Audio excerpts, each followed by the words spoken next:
I can't be doing this anymore. I have to be leaned in. I have to be focused all the way.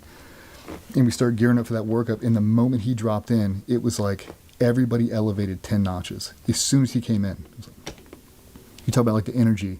Like one person can control the entire temperature of the room. So we're not being a thermostat. We're not bouncing off the temperature control. Yeah. We're a thermostat. We're controlling it. And that's what he was. He was a thermostat, man. And it was a pleasure to watch him work. And, we got through that. We got on a really good target set. We're geared back up to go to Iraq. We've got all the funding. We've got a Ranger element attached to us. I mean, CAG's in the same camp. 2 SAS is in the same camp. And it's like, okay, dude, here we go. We start spinning up. We finally get overseas. And it has all the makings to be the best deployment you could ever want to do. All the assets, strikers, helos, CV-22s, I mean, the Ranger blocking force, and we were just going out every other night. And sorry to say this, but the Rangers fucked us, even though I love them. And it ain't their fault. It's part of politics, man. But we were basically, 20, 30 days into this thing. We've been banging them out back and forth. And they go out on a raid. We were kind of flip-flopping back and forth. We'd go out, they'd do cordon for us. They'd go out and we'd be QRF for them, kind of back and forth. And they go out and they hit a target. Rightfully so. When there's a bad dude with a gun, they shoot him. And it turns out to be some Sheikh's son-in-law or the Sheikh's son. And he goes ballistic. That can't be good. Can't be good. And they shut us down. And they shut us down for a week. He's like, hey, nobody's going out for a week. This thing's getting really political. Like, we've got to slow down. Well, that week turned into 2 weeks. But it was every single day. We'd come in for the first brief. He's like, hey, we should be good to go tomorrow. Tomorrow we'll be lifted. We'll be going out. So we're looking at all these targets. We're planning. We're doing all the route studies. We're doing everything. He's like, tomorrow. And for a young, 22-year-old kid, whatever I was, that was a very hard thing for me to stomach. Even though I'd been around for a little bit, the new guys getting apprehensive, all the old guys, like, we're starting to lose motivation. We're like, what in the fuck is happening? Like, what do you mean? And then it went from tomorrow to next Friday. Manny, we did that for 90 consecutive days. They put you on ice. Nothing for 90 days. Jeez. Bro. And for you guys with your tempo, that's got to be an eternity. Bro, you were just dragging this beautiful broadsword you've made for the last 10 years, and you're just dragging on its blade down that shitty concrete to the chow hall. Flip it over, drag it back. Flip it over, drag it back, just dulling your blade every day. So we did that for 90 days, and probably about the 40 to 50 day mark, Barrett essentially had enough, and he's like, okay, fuck this. Like, we're going to start training. We had some little CQB house we had on there, so we do CQB straight into flat range. We basically made it part of our workup cycle. So we'd all wake up in the morning, we'd all lift, we'd go to the kill house, do a couple hours there, we'd hit the flat range, we'd come back, we'd watch movies over and over and over. So at least now we're not stagnant. At least now we're still polishing. And around the 90-day mark, Barrett comes in with staff and our troop commander, and he's like, fellas, we're over this shit. They're not going to let us work here. We're going to be stuck here for a long time. We're going to lift and shift this entire thing. We're going to throw it on the flatbeds, and we're going to jump in strikers, and we're going to drive to Bakuba, to Fob Warhorse. How far was that? I don't remember off the top of my head. A couple hours maybe. And we pull up in there, and we actually took over a base that the command used to have.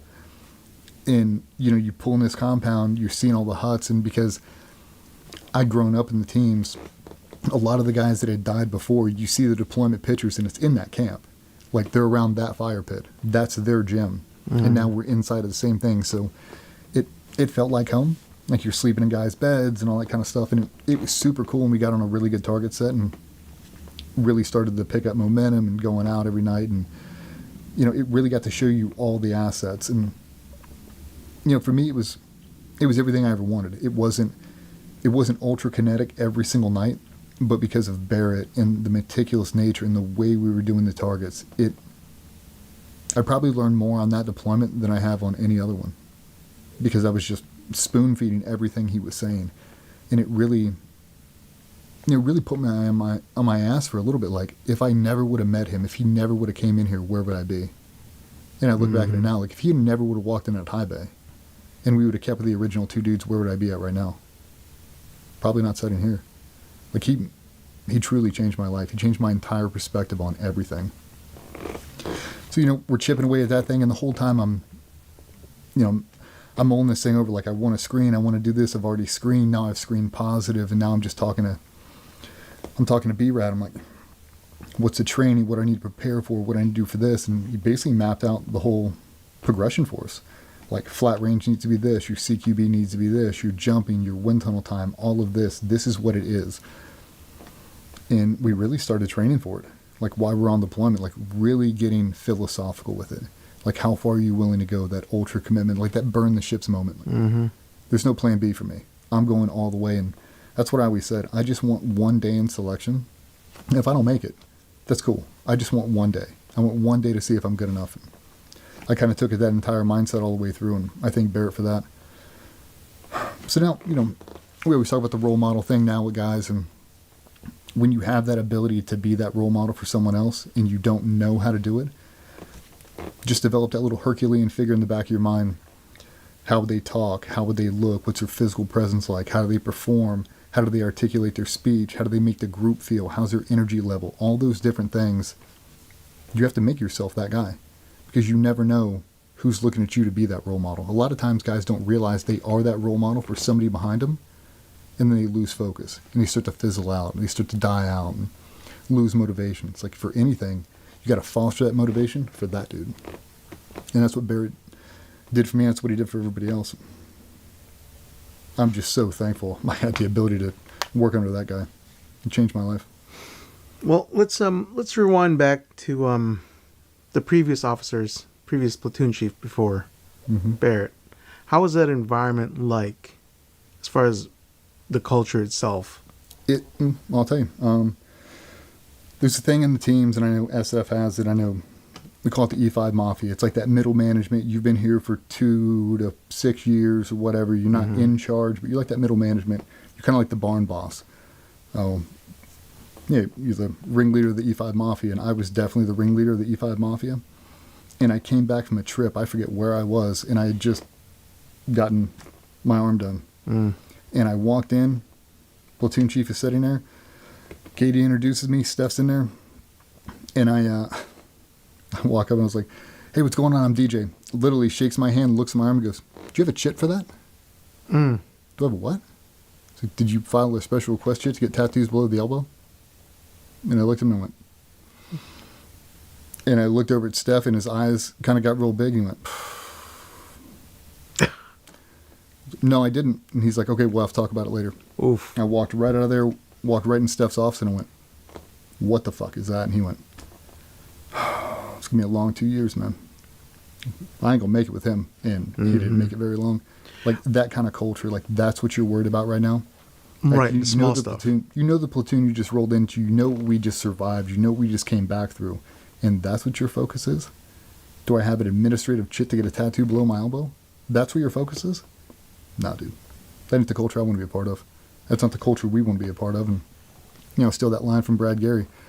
Culture eats strategy for breakfast every day. Yeah. The best strategy in the world. If it goes against the culture, it's never going to work. And that's what he was. Like, you're beating on a war drum that nobody here wants to hear. Because it doesn't matter. Because I would imagine, as a special operations unit, you guys have set rules, but still, in some sense, there's some things that are kind of loose. Yeah. In terms of tattoo standards, for example. And for someone to come in and do that, it's almost like the hall monitor waiting for you. Oh, I mean, how did they get in there to begin with? Time. Just time. Stick around long enough, you'll get a shot. Okay. But I mean, sideburns, grooming standards, mustache links, hair links, like all that kind of stuff. And that's where I was very vocal when I was young. And I probably shouldn't have been, so I don't recommend this to everybody. But, you know, we'd have a guy who'd come in here bitching about sideburns. He's like, your sideburns below the middle of your ear, you're out of regs. I do get that. I do get that. But you're also 60 pounds overweight. You're out of ranks. You're out of regs. Right. So which one matters more? Mine doesn't affect my performance, but yours does. You're supposed to be the example for everybody else to mirror. And you look like that. Explain it to me. Right. Like, you can affect that. I can take a razor and take it up 1/4 of an inch and shave them off. You can't do anything with that. And that's where you start losing respect. Like, that's what you care about? What about you? You represent us all. do it well, and you can't. That's why I like Barrett. Barrett lived it. And When he he- represented the group very, very well.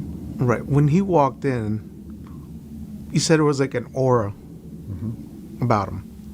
Is that something quite synonymous with command guys when the white side sees them? Like, oh, that's the NFL. I'm Pee Wee Little League right now.